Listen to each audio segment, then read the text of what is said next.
do a review and a setup of the side awning from Canyon Off-Road, provided from PPD Performance.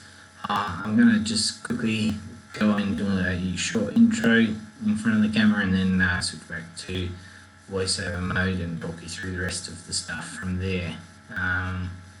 So I'll stop it here and go into the other mode. Welcome everyone, my name is Ben from WA4 Driving and Fishing Adventures. If you haven't already seen me from previous YouTube videos or from our Facebook group events and stuff, or if this is just the first video you've come across from us, welcome to the channel. I hope you like what you're seeing. If you do, like, subscribe. We've got a lot of content we've done before or we are doing coming up soon, so there's a lot of stuff coming your way, so please keep in touch with us. Today primarily we're just looking at the Canyon Off-Road Awning. Now it might be hard to see, but I've already attached on the silver L brackets there, which you mount your awning onto. I had previously installed this with the bracketing system that was from a different brand awning that failed me, and it wasn't until I went to open up this awning that I found that it included all those brackets and the bits and pieces you're going to need to install it onto the roof bars or your roof racks. So I've since taken that off and put on the provided item. So that's a pleasant surprise, so make sure you check when you open up your awning what you get inside, that you get those bits and pieces in there as well. So that's good to have, that they provide those sort of things. And just while I'm on the subject, you can see in the background on my ute I have the Aussie tub rack and the Canyon Off-Road rooftop tent. Now all these products been purchased from PPD Performance. PPD Performance, I thoroughly recommend them, so go check their website out or go visit their store.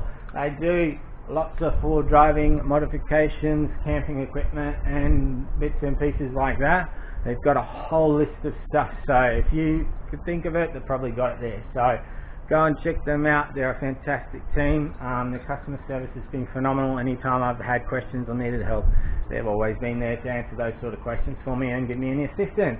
Now, I have done a previous video on a self-installation of a tub rack, so if you're interested in a tub rack and you want to know how to install one yourself onto your own ute, you can look up the link I'll provide for that. Same with the rooftop tent, there's a link for how to install that, either onto a tub rack or simply onto your own car. It works the same way, really. So the same factor, as well as I've done a review on the rooftop tent, that two-person one, after I took it off-road and tested it when I went off-road for driving and camping. And there will be a part 2 for the tub rack with a few things that I've picked up since I've installed it that I think is important that you know, so that when you go to install yours for the first time, you do everything all in one, rather than what I'm going to do is now go back and change a few things and record that and put it in, so that you know for your own installation to do it, as well as pointing out that it's hard to see in the video, but there might be, if you can see this, the clip system for my soft tonneau cover I put back on so that I could reinstall my soft tonneau cover. So I will show you my temporary solution to that, as well as the fact that give you some options around whether or not to keep a soft tonneau cover if you want one, rather than reverting to alternative options if that's where you want to go. So that'll be all part of part 2, as well as my review on the tub rack in general once I've finished with everything that I'm happy with the tub rack, giving my opinion on the brand and the quality of what I think of everything. So that'll be coming out. And whilst I'm on the conversation of content, guys, before I finish off and we get stuck into the awning, is that next weekend we've got another event with our Facebook group. We're going beach forward driving and fishing. During that time frame, we're going to be testing out standard snatch straps versus kinetic rope snatch strap systems, and the whole purpose of that is to look at technical and practical uses of those and to see whether or not there's any difference between one or the other, whether you can incorporate both, whether there's much of a difference, and then show you both, present my opinions on that, and then also put it into practice and showing you how to do it properly, and more importantly how to do it safely. so that if you're ever in a case where you may need a snatch strap or you are going to help somebody out of a situation, you know what to do and you're doing it correctly and safely. It's always good to know, at least see it once being done, and once being done properly and safely, so that you can avoid getting into any complications or making the situation any worse. So that'll be a separate video that's done up, that's comparing that, and then also showing a demo of how to do it properly. So that'll be coming up soon, as well as the future content, as I mentioned in the rooftop tent video review. We'll be doing some collaboration work with another YouTube channel provider, so that stuff's coming up soon, as well as the fact that I'm looking at getting in, or should be coming in soon, some new full drive recovering items that I will be looking at testing to see whether or not they match up with how they're being advertised and so forth, so that I can record them, put myself in a certain situation and test them out in the car to see whether or not they actually perform as described, and bring it to you in an unbiased opinion, so that you guys can make the assessment for yourself as to whether or not it's worth buying or not worth buying, but getting informed decisions around those sorts of things. So that's what we got coming up soon, as well as all our events I try and record and bring to you as much as possible. So I hope you like what you got. I'll switch over to voiceover mode for the rest of this, and we'll go from there. So I appreciate you listening in for this short little intro. Cheers.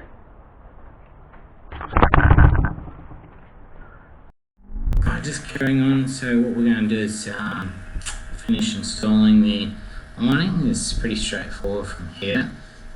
Essentially at either end of the awning there's plastic covers you take off, and once you take those off you can slide in the bolts that they provide. When the bolts slide in, they're locked in so that when you go to tighten the nuts on the other side, it won't actually turn it all, so you can just use the one side to tighten it up. So once it's installed, there's a couple of pictures there, so you can see one without them on and the old brackets, and then with it actually on and set up ready to go. So once they're on, you stick it through, you line it up with the L brackets, and I found it most easy just to thread at least one bolt in one way and just hand thread on one bolt, and then do one of the other ends as well, and then at least it's not going to fall off while you do the other lot, and then go about tightening them. So it doesn't take that long, tighten them up, it's just repetitive work, and then once that's done it's installed, so it's pretty straightforward. And then we'll move into actually setting up the tent. Now not tent, the awning, I don't know why I keep saying tent. So this is me doing it as myself, as a single person.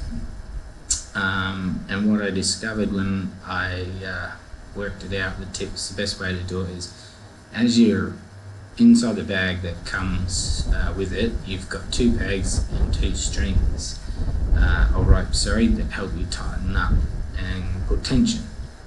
So what you do is, as you roll it out and you get to the points, I found it most easy to just tie each of those ropes onto the holes that are provided at the very end for that purpose. So you tie them down, and then what you can do is, once you get all the way out to the end, you can lift one side up a short distance, or you can and then peg it down into the dirt using the pegs that are provided, and you do it the same with the other one. You lift it up a little bit and peg it down, and then basically raise the height until it's at the appropriate height you want, whilst taking off slack from the rope to make it so it can go up higher, so it sits level and even with the rest of the awning itself. So that's the way I found it the easiest to do, to pull it out. I like the fact that the poles that come down actually fold down from the top, and they're the ones you twist to open up and get height. and they have movement capabilities from side to side, so in the breeze it can fluctuate and move by itself a little bit, and it has horizontal bars that go through two holes in that metal, the aluminium frame at the very end, and they hold the side portions with Velcro so that it doesn't flap and break your gear. So yeah, the easiest way was simply using the poles, the lowest, slowly heightening them up after you peg it down, and once you got it there, then you just pull out the side poles, put them in, and then get everything to the desired height and length. And as you can see in the video, there's a fair bit of wind when I'm doing this as well, so I can give you an idea of what it's like to try and put up with that bit of wind. But yeah, as soon as you get the pegs down and tighten it up, it makes the job so much easier. From there you can just slowly work at it. But yeah, it gives you an idea. You can see that wind, it blows, you've seen it already, but yeah, you can see how much the awning comes up and down, but it stays firm and solid with its system. You might also see me bring out some yellow orange pegs.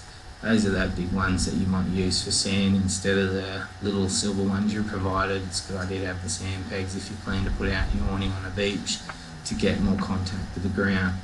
But yeah, when you put your side bars out, they work the same as the bars that go down below. They simply unscrew and lock out, and you feed them through. There's two little brackets, two little holes that are in the end aluminium piece of frame, and you feed it through those two holes to then hold it in place. And then there's all these Velcro straps underneath the awning so that you can strap it around to maintain the shape that you need. So basically you should be able to see setting it up by yourself, it doesn't take too long, and it isn't impossible. And same with taking it back down, you just reverse the process simply by taking the side bars down first and folding them back in, and then reducing the height of those poles. You can take them all the way out if you like, lay it down on the ground, then pull the pegs out. I like to roll up the tent with the rope still attached, so next time I pull it out, I just need the pegs to peg it down with. But that's doing it by myself. And then when you do it with somebody else, it's pretty much just, it's the same but just a little bit easier to do, in the fact that as long as they know how to use the twist function to raise and lower the height, it's easy. So both versions work, doing it either by yourself or with somebody. After I've done it one or two times, I actually managed to do it really quickly as far as setting it up goes. I really think that the quality of the material is fantastic. I've compared it to some of my other awnings and different, I'm not going to name brands, but some of the other brand ones, the canvas, the material they're using does not feel as thick or as waterproof or as good quality. So this one feels different, has a lot of strength to it. I love the fact that when you drop your side, the poles that actually go down to give yourself the height, that it actually, that one has, I think you'll briefly see when I switch to the head cam footage, you'll see some close-ups of that area itself, and you'll see the way that they've put it so that those poles, the vertical poles, can move left and right slightly with the breeze, and then when you lock these horizontal poles in, it keeps most of it in its same shape.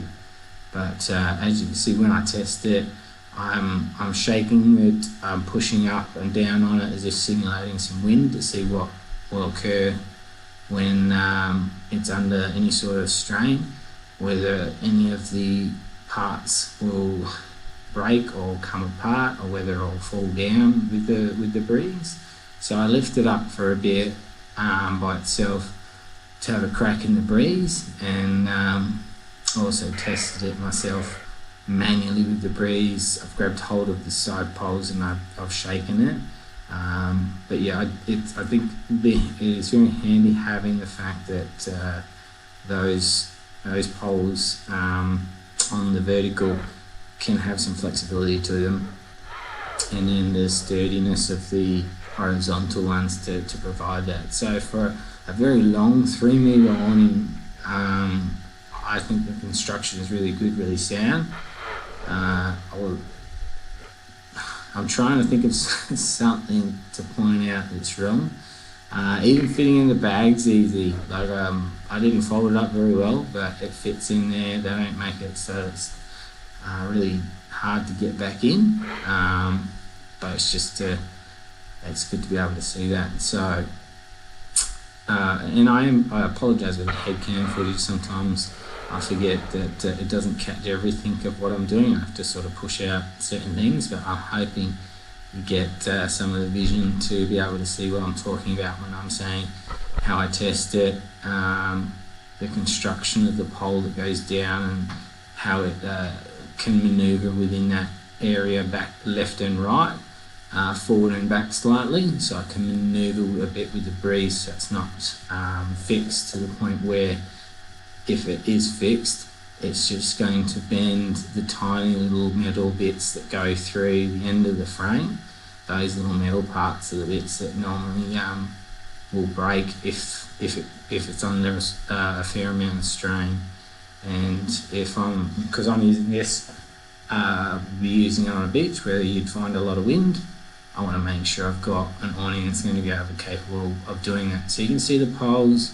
You can see the end frame that I'm talking about, how good that's built, and you can see the long horizontal poles, how they go into the end bits to help hold the frame and the whole thing in place, and the ropes pegging it down just for that extra security to hold it. The only downside is obviously because of the length, there's nothing in the middle. Like if it rained, it would sort of, I would assume, probably fill up in that middle, and you'd have to sort of poke it up to get the water to go off. Unless of course you drop the front section down really low so it was on an angle so it drained downwards. But I'm really picking at hairs here now just to find faults really. But overall I think it's great. Although for a straight out awning, that is. Yeah, you can see a lot of images of me testing it by grabbing bits and shaking stuff, flapping it around and trying to see whether it anything moves or breaks or wanders off. But it doesn't do that. It stays nice together. I like the fact they Velcro your side ones on. So in comparison to other awnings of the same similar type, i.e. coming straight out, I would say this is quality is really well put together. When it comes to other ones where you got the convenience, say like the 270-degree ones and so forth, obviously there's different uses for that, but cost may be a factor. But if you're interested in a straight up open awning, this is the way to go. So I'd say go visit PPD and get a hold of one if you're in need of an awning, because it's great.